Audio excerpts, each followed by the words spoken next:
In today's wrap-up, after Armenian President Armen Sargsyan invited both the ruling and opposition political forces for consultations, the parliamentary head of the ruling My Step Alliance, Lilit Markuns, announced that the ruling party has accepted the president's proposal. The leader of the Bright Armenia Party, the third largest force in parliament, Edmond Marukyan, too has accepted the president's invitation.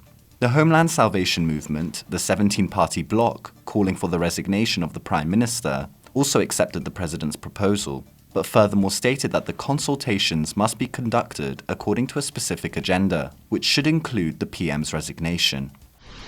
And the Halo Trust, a UK-based organisation involved in demining conflict zones, has denied claims that it shared maps of minefields in Karabakh with Turkey before or during the Second Karabakh War. Halo released a statement in both Armenian and in English, calling the claims totally false. The statement went on to add that Halo Trust is only able to operate in conflict zones around the world because it is totally non-political and a neutral organisation. The Halo Trust has been working to remove landmines in Karabakh for over 20 years. Since getting involved in Artsakh in 2000, Halo has been receiving support from US aid and has cleared nearly 500 minefields in Nagorno-Karabakh.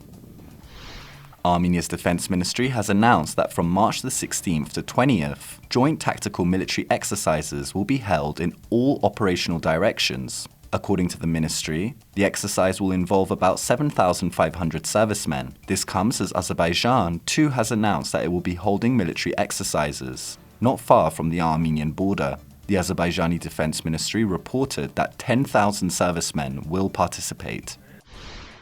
And 818 new cases of COVID-19 have been confirmed in Armenia. 277 recoveries and 4 new deaths were also registered. Despite a fall in new cases in January and February, March is seeing a surge in new coronavirus cases in Armenia. And in this week's episode of Insights with Eric Hakopian, Eric unpacks the latest negotiations regarding snap elections. Eric also gives his take on the lack of engagement with leaders of Shia Islam and former President Levon Ter-Petrosyan's recent statement on the situation in the country. In our studio, ՍիվիլNeթ's Annie Paitian spoke to Alison Leclerc, Canada's ambassador to Armenia. She was appointed in February 2020. The Canadian ambassador spoke on the prospects related to future relations between the two countries, as well as democratic reforms in Armenia, Canada's position regarding the 2020 war, and the importance of the Armenian diaspora. And finally, recently, information was circulated in the press saying that Azerbaijani border guards were digging a trench near the village of Vorodan. Despite this, the residents of Vorodan have been saying that there is no tension in the village. ՍիվիլNeթ's team traveled to this southern village and spoke to Yervand Alaverdian, a local who was wounded in the Second Karabakh War, to find out more about the situation of this now frontier village.